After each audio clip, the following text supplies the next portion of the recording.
Hello, everyone. Hi, everyone. Here we are with my amazing guest today at the Global Empowerment Summit, and this is our session with Vanitha Krishnasamy. I hope I pronounced the name well. I'm practicing. I promise. No worries. It's all good. How are Yeah, you? I'm How is very well, thank you. everything? Everything is pretty Nice. good. It's pretty good. Everything is slowly starting to pick up again. Now they are kind of back into different phases of the lockdown. So I think it's been pretty good. I mean, slowly but surely getting there. So, dear audience of the Global Empowerment Summit, welcome at this 42 days of interactive summit and conference, I would say, where you can meet amazing people, 200 experts. You can be part of the workshops, be part of interactive interviews like this. You can ask your questions, you can grow, and you can also elevate others. I'm really happy to have you here. And today we came together with Vanita just to talk a little bit about everything, right? That's the topic of this talk show. And Vanita is a creative rock star at KISS Creative Agency, and she's loving helping people to build their businesses and to make the strategies and to do branding and creating unique stories. I love this, how you put it together. So tell me a little bit about yourself that no one knows about you, so that the audience can get to know a little bit better. Okay, here goes. Well, as Andrea says, I am a content strategist and a brand storyteller. That's my day job. I like to call that my day job. But I have another side of me that I'm very, very passionate about. And I kind of got into it a long time ago. But I think last year it kind of got into a little bit of a fifth gear because of what was happening around us. So I am a very passionate advocate of mental health issues.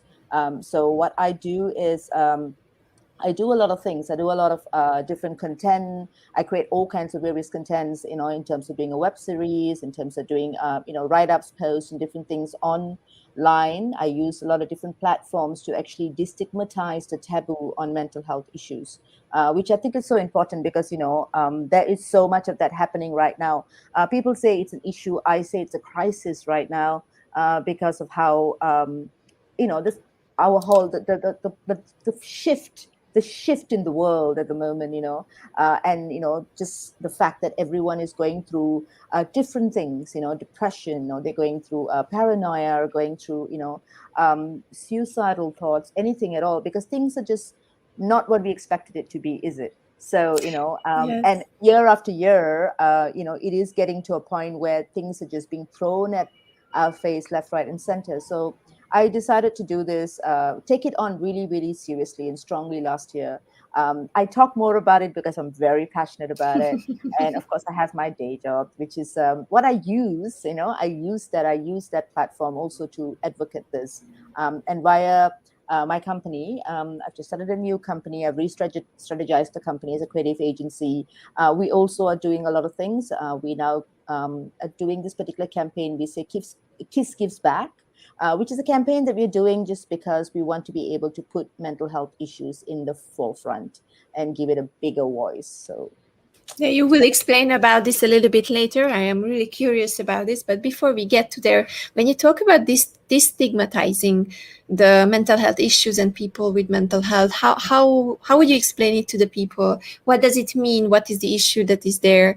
And how does it make people feel? So what is this kind of stigmatization? okay, so firstly, because of the fact that a lot of people do not really understand mental health issues simply because it's not something you can see, right? If it's a physical illness, you can actually see it, right? When you see that, you understand you're sick. But here's the other side of it. You can be mentally ill as well. Just as much as you're going to be physically ill, you had a cut or a bruise or a burn, you're going to have, issues that are affecting your mind. And our mind is our strongest tool. It is really what makes us at the end of the day. And if that is ill and that has issues, how are you going to function as a normal person? And we all go through it. And then the thing about mental health, it doesn't discriminate. It's not about age, gender, creed, class, whatever. It just is, and we can be sick the same way. They say the fact that we can get ill from COVID is not something that sees class, gender, and all that. So it's the same thing. And because we're thrown into a situation like this right now, which is so unprecedented, right? We didn't expect this to happen to us. We never even prepared for this. And now that it's happening, so many people don't know how to deal with it. And when they don't know how to deal with it, they're going to be ill mentally. And that is not a bad thing. I keep telling people it is not a bad thing. Maybe pre-pandemic, we all thought, okay, there's a stigma. If I talk about it, people are going to think I'm mentally ill. I need to get into a psych ward or something. But right this moment, every single person is going through some form of mental health issue, whether it's in a small amount or whether it's in a large amount. It doesn't matter. Everyone is. So for me, it is to be talking about it, to normalize it, and telling people it's okay. It's okay if you don't want to get out of bed. It's okay you're feeling depressed. If it's okay you're crying all the time. It's okay you're having negative thoughts. It is all right, because we are all in the same boat. So it's all right. So that's how I do it.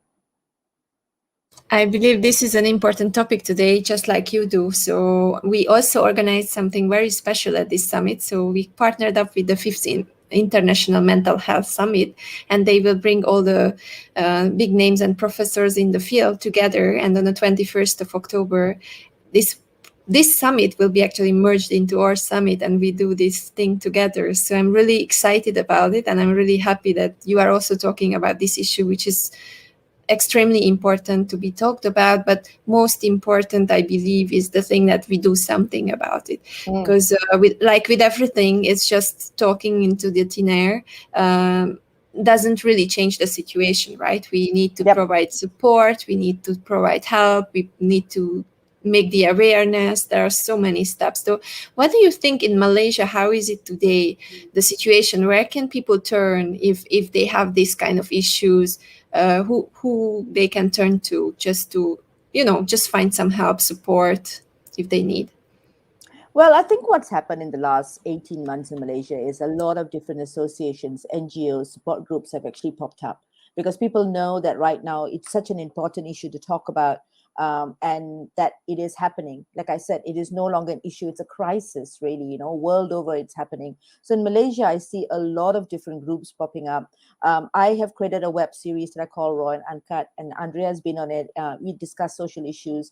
I've done a couple of episodes on mental health, and I've put up a whole link, and different, contact numbers, website links, social media links, and different support groups and NGOs that you can actually reach out to. And these are NGOs and support groups that you reach out to that actually embrace you with total confidentiality. There is not a thing where you have to go and call them and then, they have to ask you 100 questions. It's very, very personalized. Everything is very private and confidential. And they are genuinely people who support this, and they have counselors, and they have psychologists and psychiatrists, right?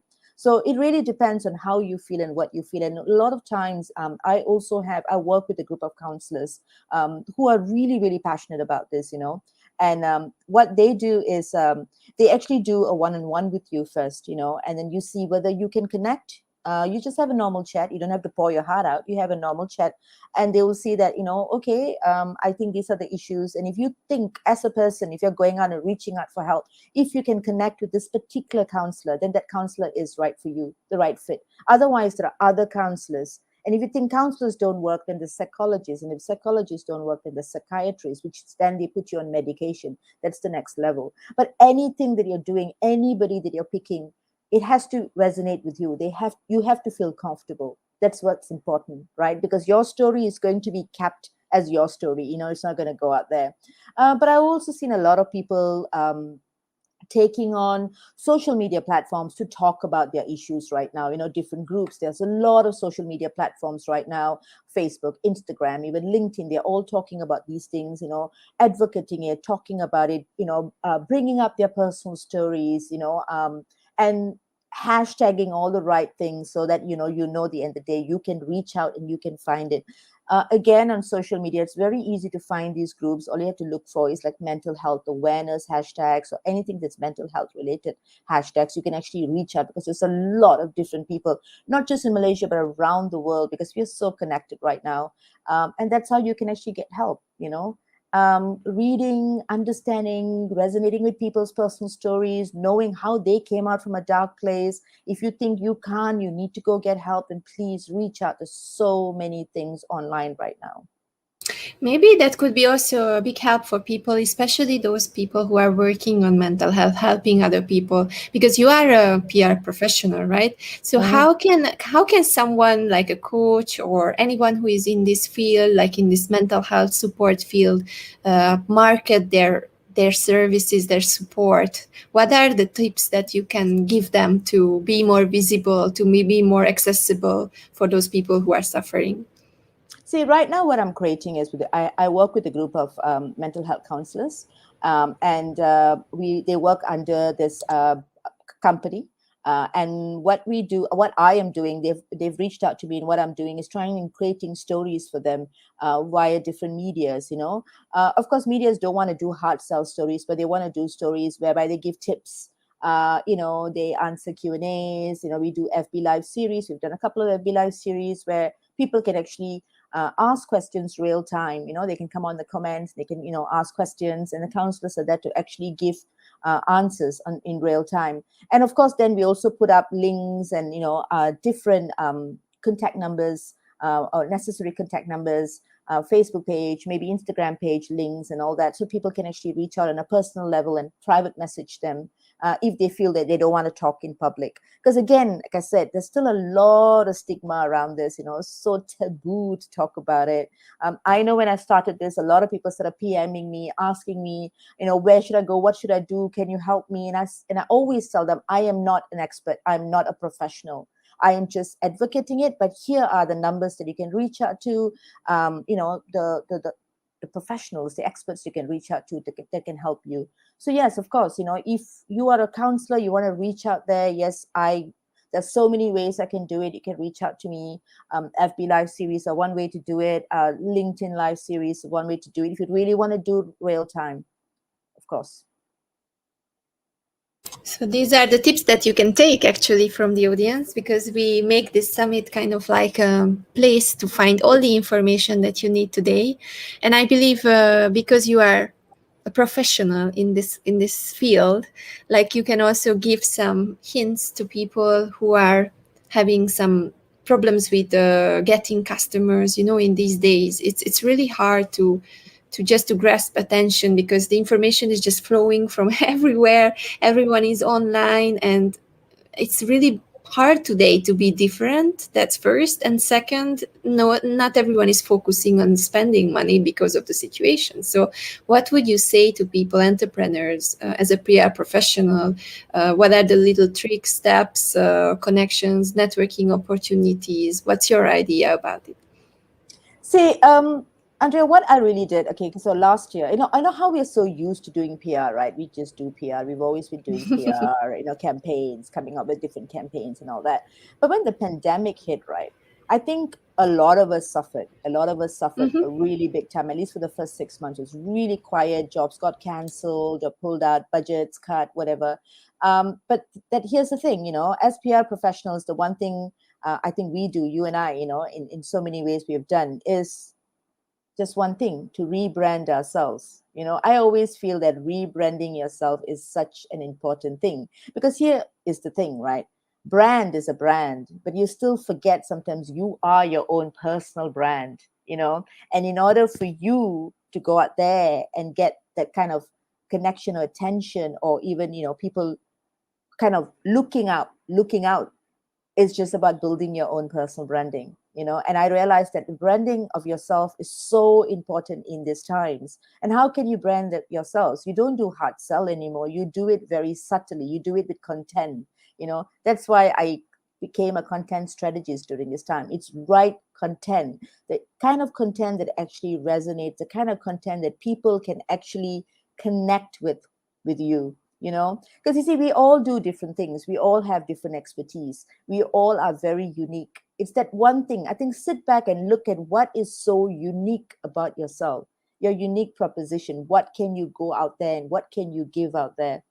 Each one of us, if someone comes and tells me they don't have something unique, I'm going to go, Come on, every one of us is so unique. You got to find something that's unique about it. But I realized something during this time, talking about your personal stories, the story where you went down and then you rose up, and then you went down again and you rose up, and how did you manage through these times? Actually, people start paying attention to you, because they relate to it. They go, oh wait, I went through that too. I went through that too. Rather than, people don't want to just hear success stories all the time. People want to hear your low stories.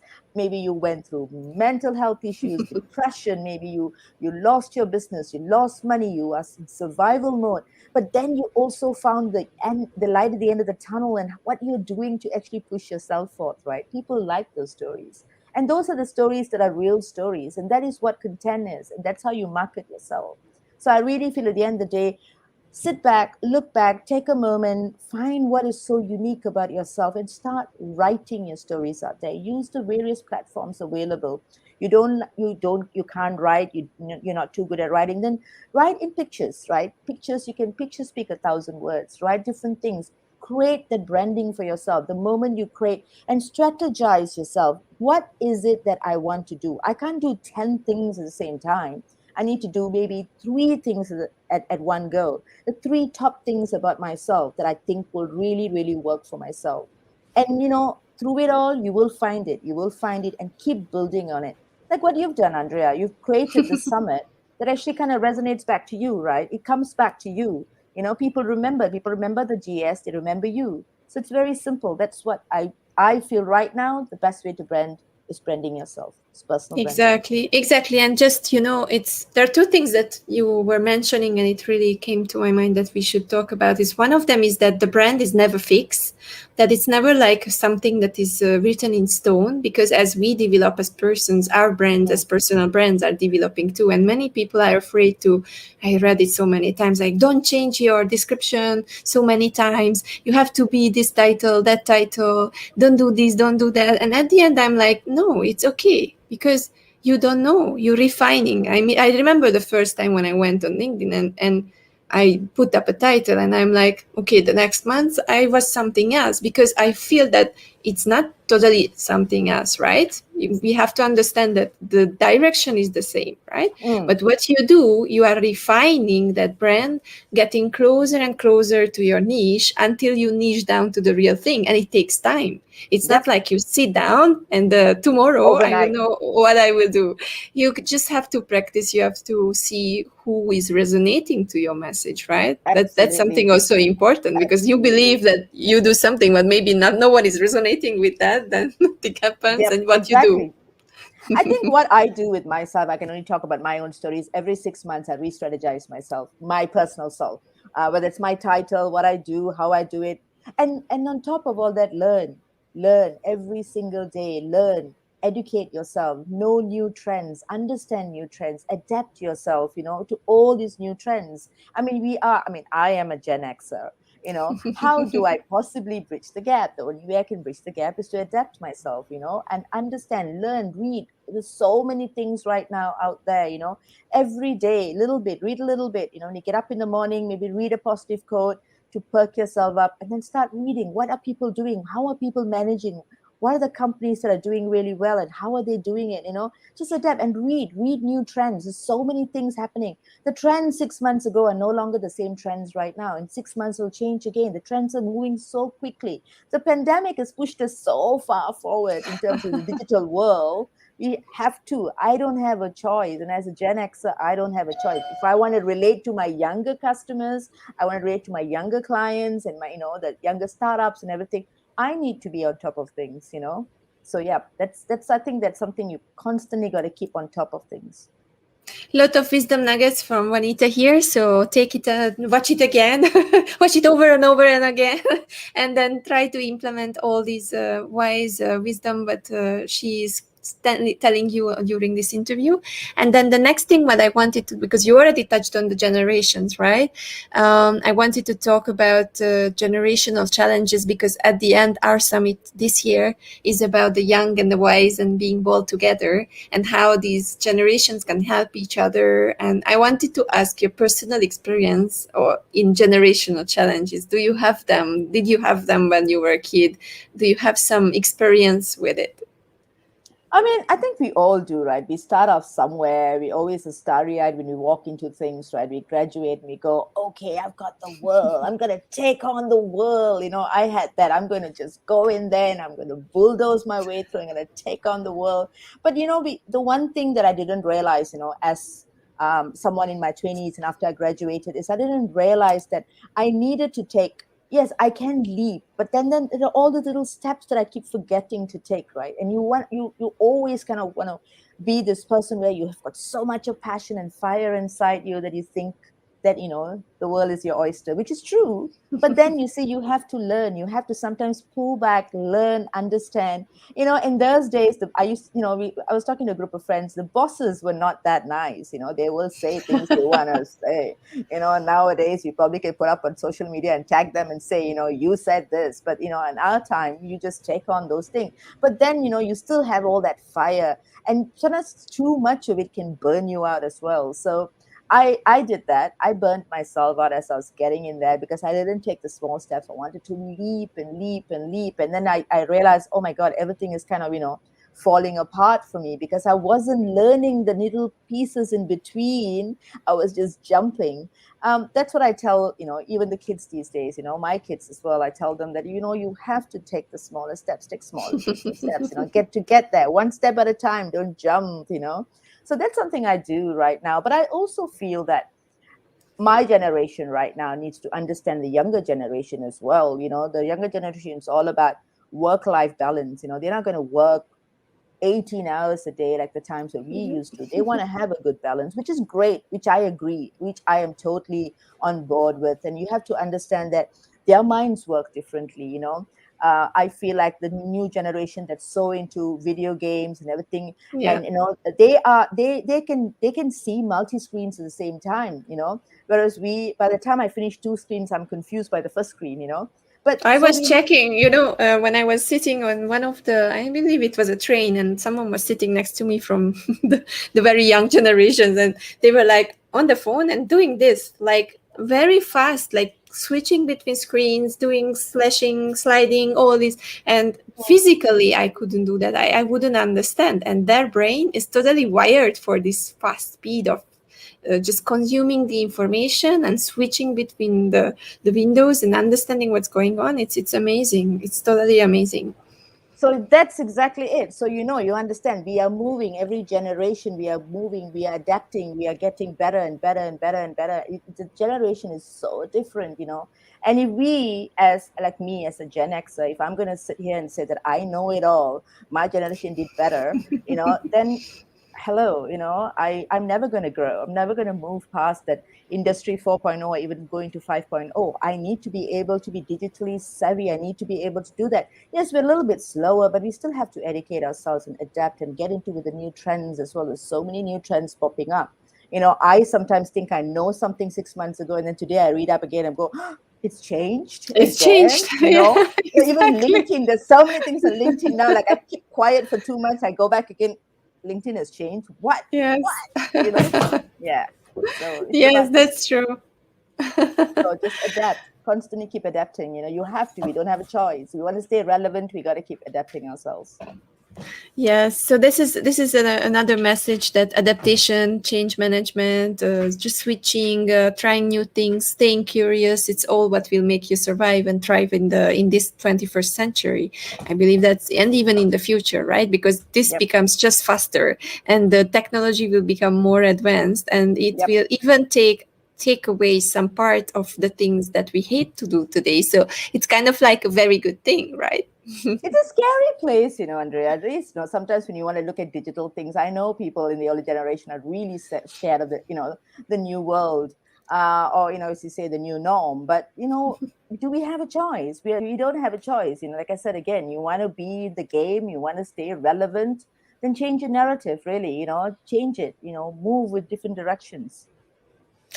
Totally agree with you. So we arrived to the last stage of the interview when I will actually ask you about your switch to remote life, because it changed and everyone was reacting differently. So how was it in your business, in your personal life, of being away from the family, and what are the things that you could do, like, I don't know, hopping on more Skype calls or doing Zoom with the family and doing business on your phone? How did you solve it that we had to be at home? We couldn't move around.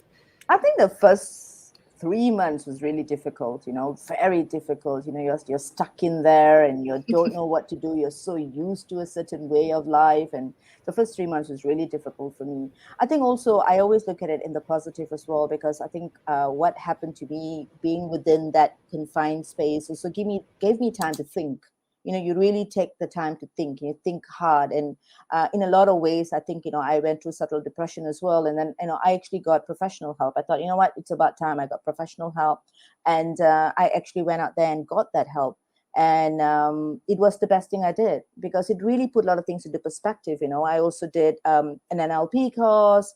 I did a lot of different things. I started doing working with accelerator programs, and teaching myself different things, teaching, they say you can't teach old dogs new tricks, but I learned new tricks. But so yeah, just learning different things, understanding different things. And I think that kind of put, because I kept myself busy, it gave me a little bit more clarity. And while I was busy, I was also learning, which is great. I was, totally good that I was learning as well. But yeah, you just got to ride with it, I suppose. You don't have a choice. But yeah, there are good days, there are down days as well. So, but in the down days, because you've got the tools, you've learned the tools. When you do the work, you can actually pull out those tools and help yourself. Otherwise, you're going to just stay, that level. I survived. I am here. So yeah. Good. And technicality wise, like, it was easy to, for example, I don't know, I do this whole this summit. I always tell to the people with one laptop, one camera, one little ring light, and my microphone. So how did your work change? What kind of tools you bought, or how did you do your little office or streaming I think office? first things first, just downloading different apps on my computer, on my Mac and my phone, and getting the essential tool, which is the ring light.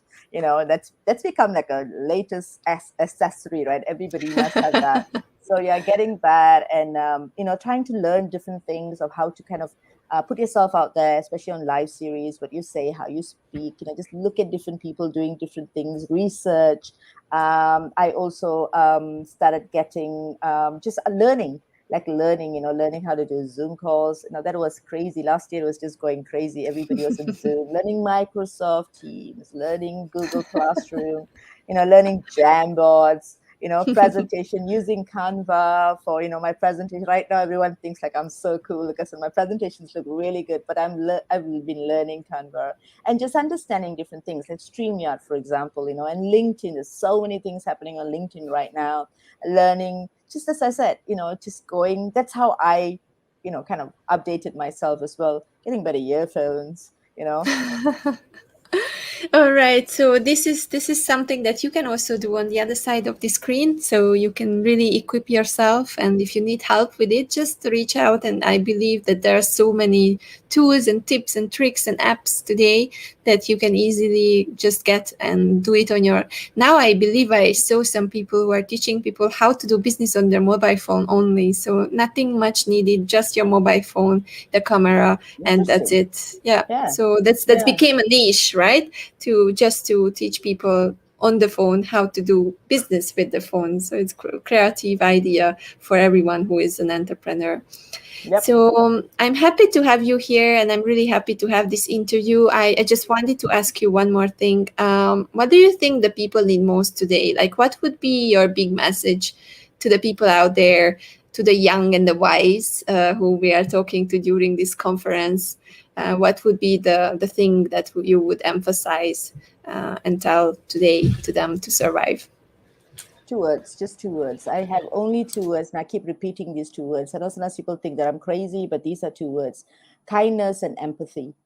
kindness and empathy. Forget everything else. Just have kindness and empathy, because the moment you have kindness and empathy, everything falls into place. Because everybody is going through the same situation, some more, some less, but we are still in the same situation. So I think kindness and empathy goes a long way. Forget, while you learn all the latest digital techniques and stuff, always remember to have kindness and empathy. That's it. Kindness and empathy. I'm just keeping silent because it's so important, right? Yes, exactly. That's Absolutely. what is the most important today. And as a closing thought, tell us a little bit about how people can reach you, where they can reach out to you, how they can engage with your services, with your social programs. Tell a little bit about this. I am on all the platforms under Vanitha Krishnasamy. I'm on Facebook, I'm on LinkedIn, I'm on Instagram. I'm also on my company, which is KISS Creative Agency. All you got to do is type KISS as in KISS, KISS, Creative Agency. We're on LinkedIn, we are also on Facebook. So you can go in, you can type that, and I am available there. So yes. So reach out to Vanita anytime if you would like to need help in PR, in mental health issues, and any things that you heard, because she is doing everything, a little bit everything. And she will come back at the summit for an expert Q&A. So I'm really looking forward to it. And we will meet her also at the panel discussions. So keep following all the 42 days of the summit, and be ready and take actions. Don't just listen to the people, but reach out, network. You will find Vanita on the speaker page. You can click on the connect button and you can reach out to her on LinkedIn, and you can easily take it from there. What would you say? Let's just say this is the last question for today. If someone would reach out to you, would go to the speaker page on the globalempowerment.hub.com, what would you say? Would you be happy to receive, like messages? What style? What would work in the PR world? To get your attention and to answer back. See, I realized one thing. The one thing that gets me is when people actually introduce themselves properly. You don't have to write long messages, but introduce the little hi, hello doesn't work. Sometimes you're like, hi, hello, what? So that's just basic ethics. Simple basics, right? Yeah, basic ethics, right? Just introduce yourself, your name, what you do, what's the purpose of connecting. Maybe you just want to connect. You just want to be a friend. Like little thank you for connecting with me. I'm so happy to connect with you. Those things, little things, because that's how I write. I just don't. Some people, it's just like hi, what? Like. This is a very day-to-day advice, so you can already implement it today. So always introduce yourself. Very simple. Hi, I am Andrea. I love what you do. Please connect. Yeah, exactly. Something very similar. Very, very simple. And I connect with everyone because sometimes people reach out to me about mental health issues as well. They're going through depression, they reach out to me as well. So I like when people write. It doesn't matter if it's short, long, whatever, but do a really good introduction of yourself. Not just a hi and hello, because we don't know where that's going. Exactly. That one we don't answer. I do the same. And I don't answer any other things neither that are coming sometimes to your box. Exactly. So thank you very much for this wonderful interview. I really enjoyed the time. And we will see you at the other sessions at the summit. And thank you for volunteering and giving your value to the people who need it. And really happy to have you for the second time at this summit and at the Global Empowerment Hub. Happy to be there. Happy to do this for you, Andrea. It's amazing. The last summit was really good. I made a lot of connections. It was fantastic. We had such a good time last year. And I'm looking forward to again this year. So yeah, absolutely. So see you all soon at another session. And now we will just say goodbye, and we will have another interview soon. Bye-bye. Keep well.